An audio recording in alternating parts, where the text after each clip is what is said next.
Selamat siang saudara sekalian. Apa kabar semuanya? Semoga selalu dalam sehat walafiat. Hari ini saya Agus Sahari akan memulai perkuliahan sejarah desain. Mohon saudara-saudara dapat menyimak dengan baik, dan kalau perlu saudara mencatat dan istilahnya mencari buku-buku referensi untuk menunjang perkuliahan ini secara lengkap. Selamat berkuliah dan selamat menyimak. Terima kasih. Oke, selamat siang. Kita akan melanjutkan perkuliahan sejarah desain dengan tema Renaissance atau abad pencerahan. Oke, Renaissance merupakan satu era kebangkitan kebudayaan Eropa yang tadinya amat dikuasai oleh gereja, yang pada masa itu dikenal sebagai masa kegelapan. Kebangkitan hampir di semua bidang ini dikenal sebagai era pencerahan. Zaman pencerahan ini terjadi sekitar abad ke-16, berpusat di Italia, dan pengaruhnya meluas hingga seluruh benua Eropa. Di zaman ini, para cerdik pandai dan seniman mendapat penghargaan yang tinggi dari masyarakat. Karya-karya seni rupa yang sebelumnya memusatkan diri pada karya yang bersifat pemujaan kepada keagungan Tuhan dan gereja mulai berkembang kepada objek manusia dan alam. Renaissance kerap diartikan sebagai kebebasan berpikir dan kebebasan meneliti apa saja yang ada di dunia. Kemudian diungkapkan dalam bentuk karya seni dan desain. Tokoh Renaissance yang terkenal, ya, kalian mungkin sudah tahu, yaitu Leonardo da Vinci, tahun 1452 sampai 1519. Kemudian Michelangelo 1475 sampai 1564, dan Rafael Santi 1483 sampai 1520.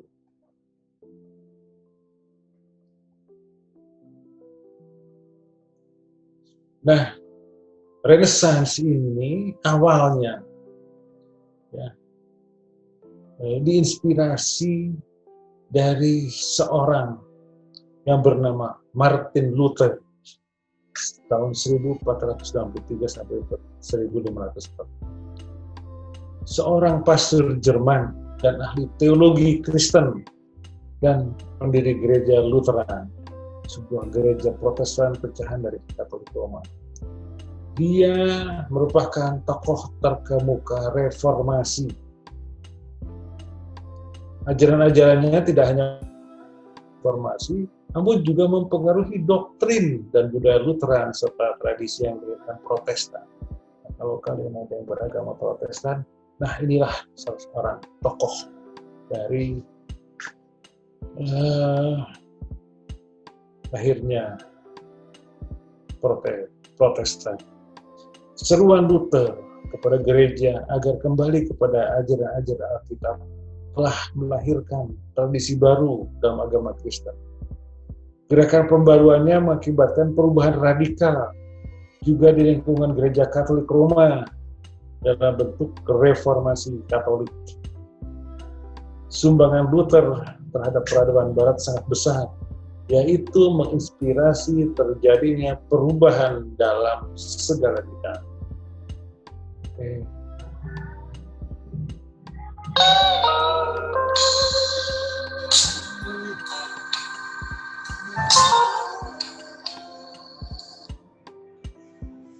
Eh, ini adalah peta ya, Eropa yang terkontaminasi, terpengaruhi oleh gerakan Renaissance. Itu mulai dari Spanyol, Portugal, Prancis, Austria, Jerman, Inggris, Ireland, Norway, Denmark, Swedia, sampai ke Hungaria, Ottoman Empire, Naples, sampai Sisilia dan Sardinia.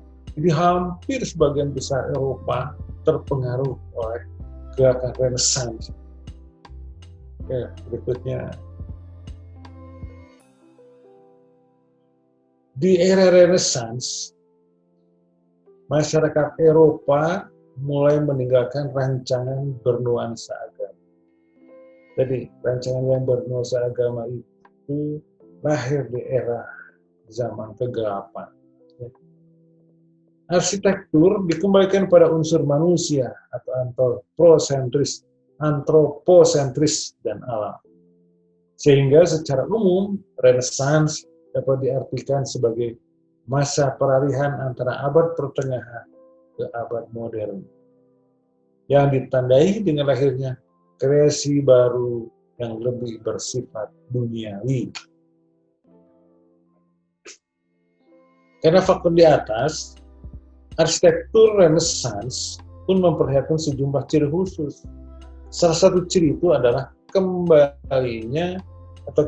hadirnya langgam-langgam Yunani dan Romawi seperti bentuk tiang Dorik, Ionik, Korintia, dan lain sebagainya. Bentuk denahnya juga sangat terikat oleh dalil-dalil yang sistematik, yaitu bentuk simetris, jelas, tegas, teratur, dan teknik konstruksi yang bersahaja.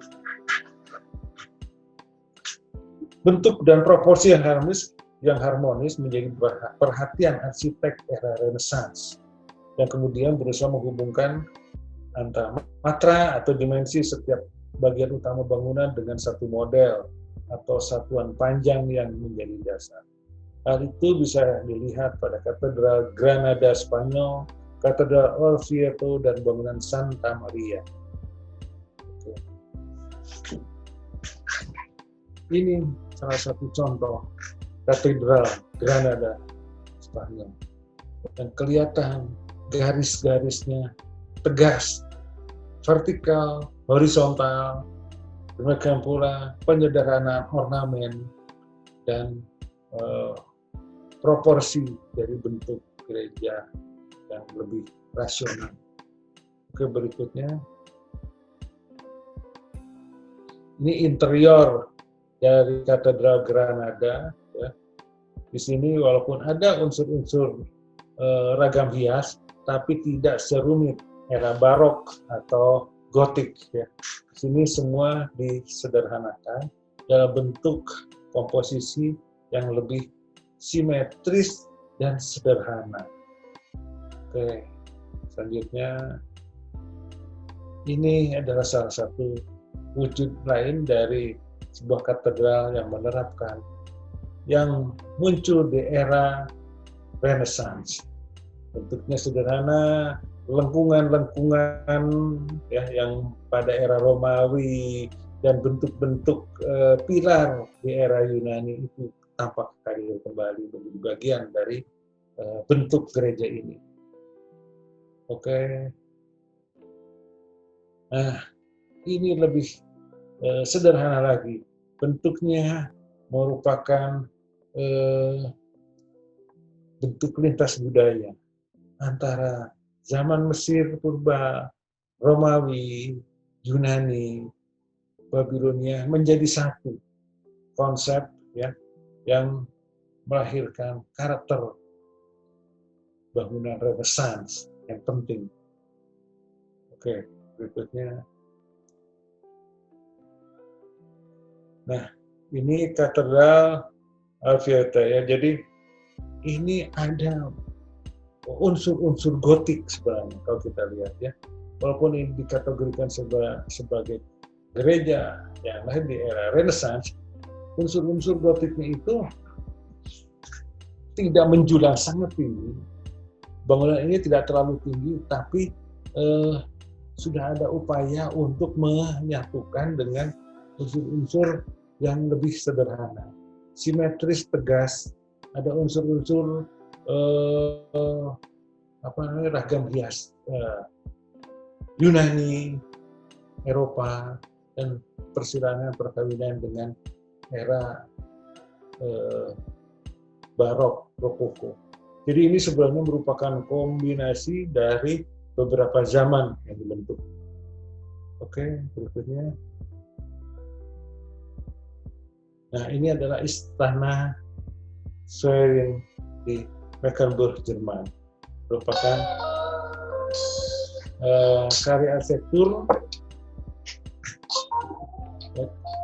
kebangkitan Renaissance untuk keperluan representasi selesai. Dan selesai dibangun pada tahun 1857.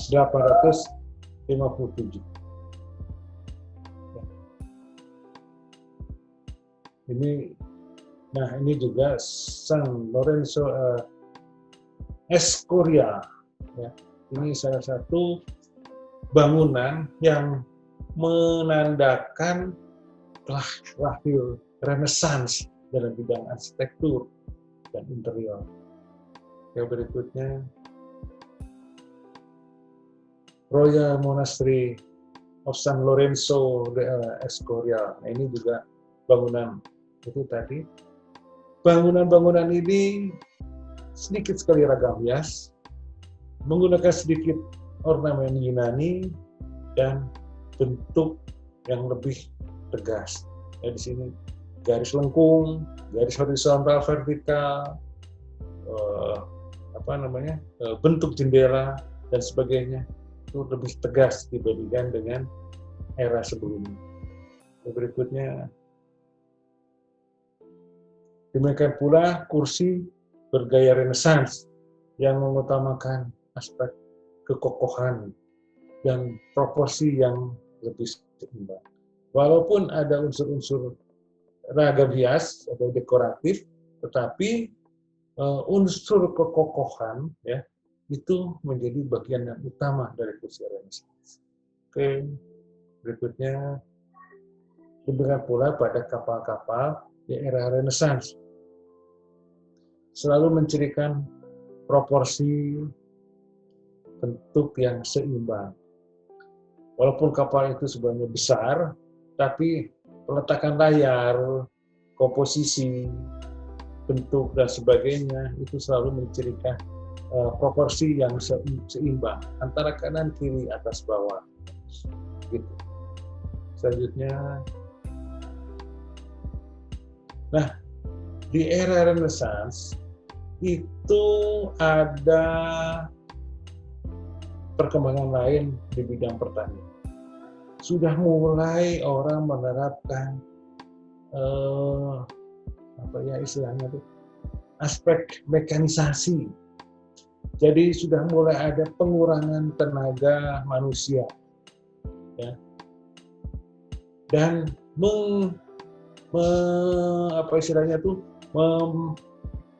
memproduktifkan pengolahan pertanian ini ya dengan binatang, tapi juga dibantu oleh mesin.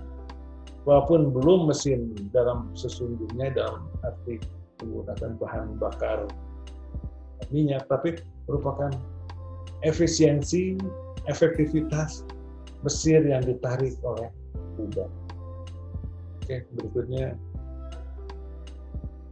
Nah, gaya sepatu di era Renaissance kelihatan lebih fungsional, lebih praktis untuk kegiatan sehari-hari. Oke, berikutnya demikian pula gaya pakaian ibu-ibu bangsawan di era Renaissance, walaupun tetap modis dengan segala macam pernak-pernik dan ragam bentuk sanggul, tapi hal itu tetap menjadi ciri, ya, mengandung ciri pada era Renaissance. Kaum wanitanya tetap berhias seperti halnya era sebelumnya. Berikutnya pula dengan busana kaum pria di era Renaissance itu lebih mengutamakan style, gaya, fashion yang lebih beragam, dilengkapi dengan sejumlah topi, ya, kemudian juga bentuk pakaian yang menggelumbung dan ragam komposisi penggunaan unsur dekoratif dalam busananya lebih kaya dibandingkan dengan sebelumnya. Oke, berikutnya. Nah, kalian kalau mau belajar sejarah desain itu jangan sampai lupakan 3 tokoh utama Renaissance yang karya-karyanya sangat berpengaruh dan abadi hingga sekarang. 3 orang ini yang saya ambil yang pentingnya saja. Sebenarnya banyak tokoh-tokoh yang tidak kalah penting, tapi kita ambil 3 saja, yaitu Leonardo da Vinci, Michelangelo, dan Raphael Santi. Oke. Raphael Santi lahir di Urbino, Italia, 6 April 1483, meninggal di Roma, Italia pada tahun 1520 pada umur 37 tahun. Jadi dia meninggal waktu muda. Dia dikenal sebagai ahli lukis, arsitek dari kota Firenze pada masa High Renaissance. Dia juga dikenal sebagai dengan panggilan Raffaello Santi, Raffaello da Urbino atau Raffaele Sanzio da Urbino. Raphael memperlihatkan bakat yang cemerlang dan pada umur 17 tahun sudah dipanggil sebagai master. Panggilan master itu merupakan panggilan empu atau setingkat empu. Salah satu karya Raphael yang terdokumentasikan adalah lukisan altar untuk gereja San Nicola da Lantino in Tita Castello, sebuah kota kecil penghubung Perugia dan Urbino. Pekerjaan lukisan ini diperintahkan pada tahun 1500 dan diselesaikan tahun 1501. Namun lukisan ini rusak akibat gempa pada tahun 1729 dan kini hanya beberapa bagian sempat diselamatkan. Karya penting lainnya adalah Drawing of the Virgin untuk odi kapal di gereja San Francesco de Perugia. Oke. Nah, ini salah satu gerejanya yang berhasil dibangun oleh Raphael Santi, San Nicola. Ya. Oke, selanjutnya karya Raphael Santi di gereja San Nicola. Ini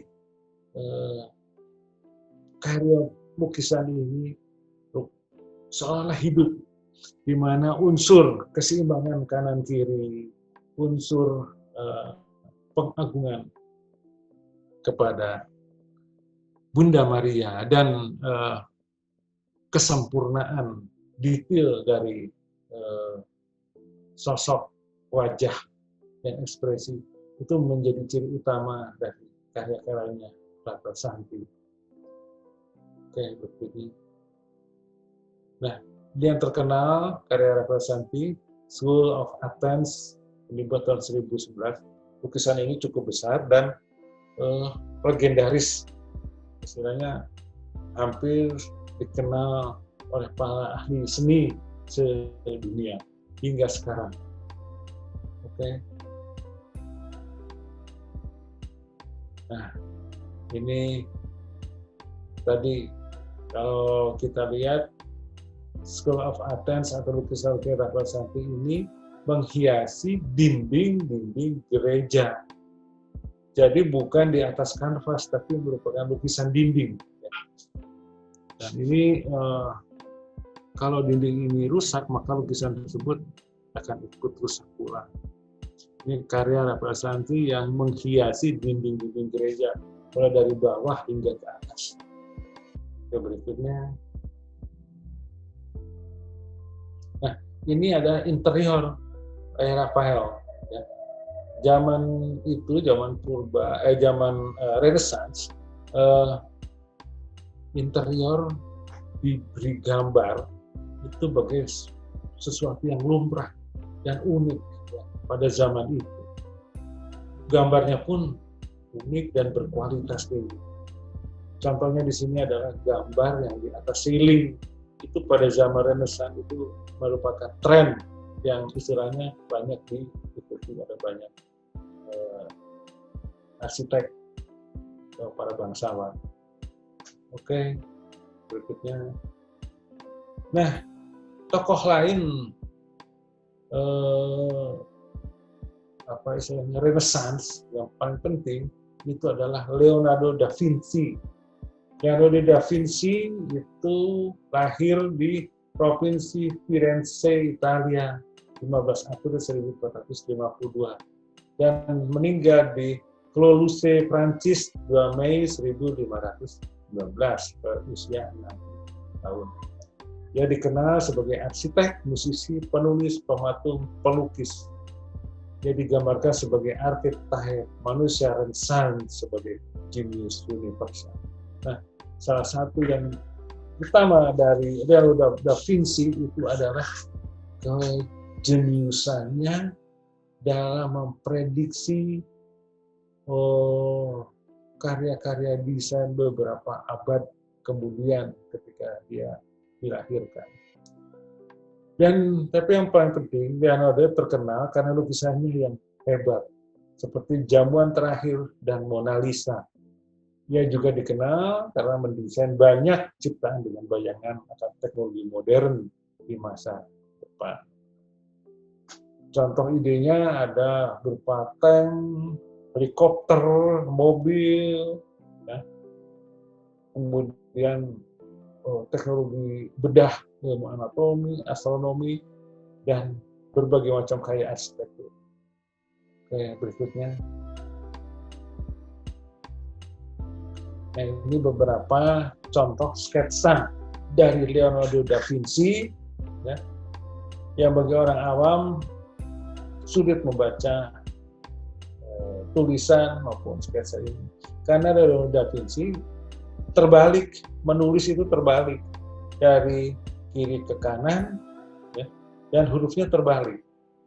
Demikian pula dalam mendesain bangunan-bangunan maupun karya-karyanya yang lain. Kalau orang tidak terbiasa, maka akan sulit mengikuti pola pikir atau gaya desain dari Leonardo da Vinci. Berikutnya. Nah, ini salah satu karya penting dari Leonardo da Vinci, sebuah gereja di Italia yang menjadi latar kehidupan beliau berikutnya. Oke, seterusnya. Nah, ini adalah gagasan-gagasan Leonardo da Vinci dalam merancang artileri, ya. Desain berbentuk seperti kipas berpotensi sebagai senjata efektif menghadapi musuh yang berjumlah banyak. Ini seolah-olah senjata ini bisa ditembakkan sekaligus seperti brand. Ini waktu itu kan belum dikenal brand yang bisa menembakkan banyak, tapi Leonardo da Vinci sudah punya gagasan bagaimana senjata ini bisa sekali sulut maka 20 peluru terlontarkan. Oke, berikutnya. Ini adalah tank baja, jadi gagasan untuk membuat kendaraan dalam misi baja untuk pertempuran di berbagai macam medan. Di sekitar tank baja ini atau kendaraan ini dilengkapi pula dengan sejumlah meriam. Jadi meriam putar jika terjadi pertempuran maka meriam ini akan menyalat dan membunuh banyak orang. Ini kan konsep dari tank baja Leonardo da Vinci. Oke, berikutnya ini tank baja ini dibuat replikanya oleh manusia masa kini dan kemudian dimuseumkan, dibuktikan bahwa apa yang dirancang oleh Leonardo da Vinci ini terbukti efektif dan terbukti berfungsi. Oke, berikutnya. Nah, Leonardo da Vinci juga sudah berpikir tentang bagaimana membuat manusia robot di masa yang akan datang. Jadi, pada abad pertengahan, ada orang yang sudah berpikir membuat robot. Dan robotnya itu baru direkonstruksi oleh manusia modern sekarang. Robot gagasan Leonardo da Vinci itu dapat berfungsi seperti gagasan-gagasannya yang lain. Jadi usaha ini dicoba dibikin replika, ya, walaupun mungkin tidak sempurna, tetapi ada upaya untuk merealisasikan. Oke, berikutnya. Nah, ini adalah helikopter yang digagas oleh Leonardo da Vinci. Prinsip-prinsip terbangnya terpenuhi, walaupun belum dibuktikan bahwa helikopter semacam ini dapat terbang. Tapi gagasan mengenai helikopter itulah juga merupakan satu hal yang penting dari kejeniusan dari da Vinci. Oke, berikutnya. Ini adalah satu kendaraan, ya, alat pertanian untuk mengolah padi di sawah, ya, menggantikan kuda, lembu, atau binatang yang lain. Alat ini dibuat oleh campuran kayu dan besi yang didorong nanti. Oke, berikutnya. Nah, ini adalah bentuk atau konsep dari pesawat terbang, ya, dengan sistem sayap tunggal, ya, yang oleh beberapa orang dibuktikan gagasan Leonardo da Vinci ini dapat direalisasi atau tidak. Sebagian terbukti, tentunya dengan tidak sempurna, tapi sebagian sudah pernah dibuktikan bahwa gagasan Leonardo da Vinci ini bisa dibuat dan dibuktikan aspek fungsinya. Oke, berikutnya. Nah, setelah Leonardo da Vinci, tokoh lain dari Renaissance itu adalah Michelangelo Buonarroti, lahir 6 Maret 1475 dan meninggal tahun 1564, usianya 88 tahun. Ia dikenal sebagai pelukis, pemahat pujangga, dan arsitek zaman Renaissance. Sumbangan yang penting dalam bidang seni rupa itu adalah karya terbaik patung David, Pietà, dan fresko di Kapel Sistina. Oke, berikutnya. Nah, ini adalah Sistina Chapel atau Kapel Sistina, ya, di mana seperti kayak gereja kecil yang di dalamnya banyak lukisan, patung, dan karya interior dari Michelangelo. Oke. Selanjutnya. Nah, ini gagasan Michelangelo modern, di mana unsur-unsur ornamen, unsur-unsur yang tidak perlu udah mulai dihilangkan.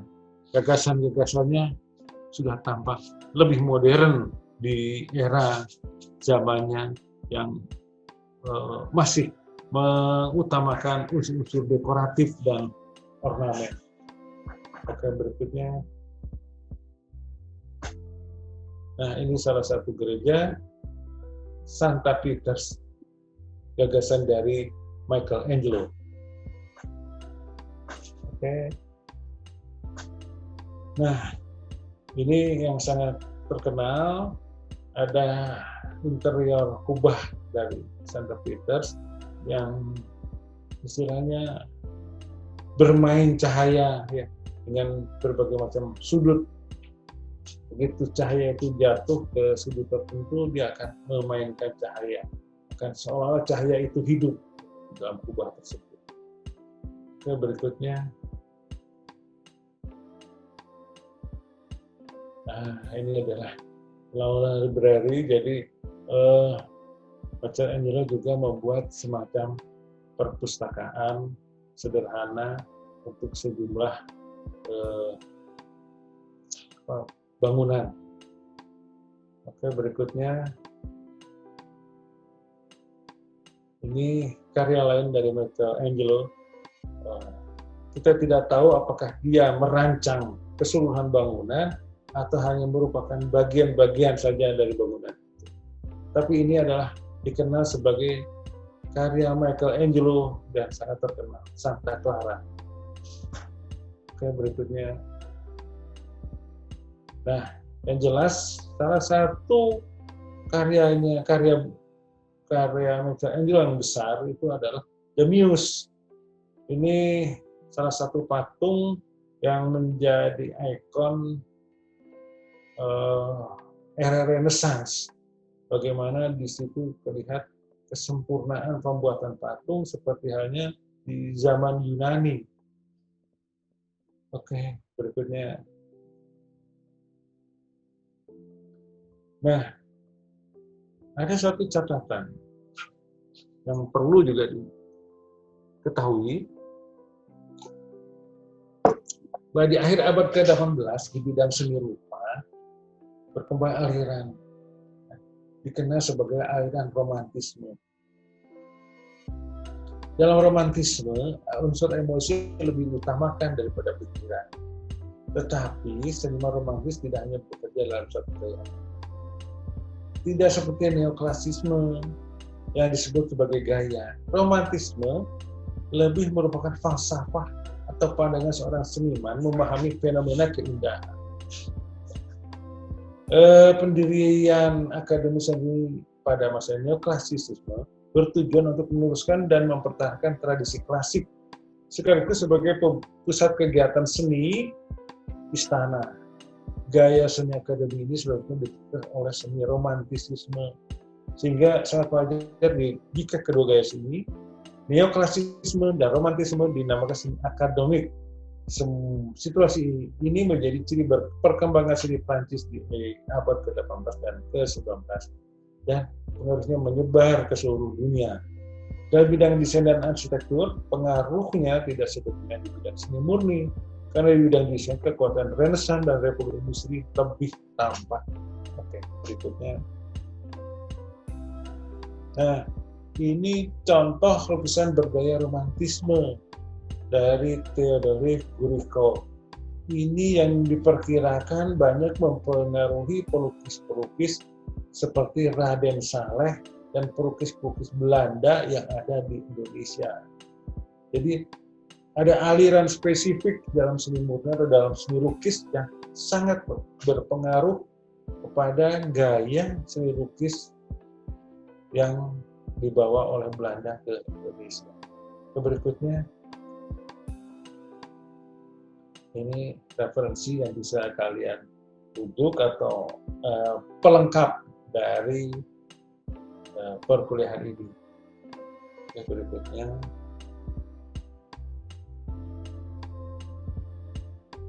yang penting coba saudara renungkan apa dampak positif terjadinya Renaissance bagi kemajuan umat manusia. Andai kata tidak ada Renaissance, tidak ada pencerahan di Eropa, apa jadinya umat manusia? Barangkali kalau saya gambarkan umat manusia seperti abad pertengahan. Jadi tidak akan mengenal namanya apa istilahnya itu, permesinan, tidak akan mengenal namanya teknologi, tidak akan mengenal namanya penemuan-penemuan sains dan sebagainya. Artinya di sini kita melihat bahwa spirit Renaissance itu membuat manusia berani melangkah lebih maju dibandingkan dengan di saat era kegelapan yang semuanya dikuasai oleh gereja. Oke, selanjutnya. Nah, hal yang penting dari Renaissance itu memicu lahirnya revolusi industri. Karena pada era Renaissance, ilmu pengetahuan, eksperimen, dan upaya-upaya manusia meningkatkan harkat hidup betul-betul secara total dilakukan. Kita menginjak pembahasan revolusi industri yang berkaitan dengan desain. Oke. Setelah Anda mengikuti perkuliahan daring sejarah desain, apa yang Anda peroleh dalam mengamati materi tersebut? Apakah Anda memperoleh wawasan baru? Apakah Anda bisa mengamati perubahan-perubahan yang terjadi? Apakah ada manfaatnya buat pengembangan desain yang Anda akan lakukan di masa yang akan datang? Jika ada pertanyaan atau hal-hal yang belum jelas mengenai materi perkuliahan, silakan Anda mengirim pertanyaan itu melalui WA ataupun MS Teams ataupun Facebook, dan saudara selalu bersemangat. Sampai jumpa pada perkuliahan berikutnya. Terima kasih.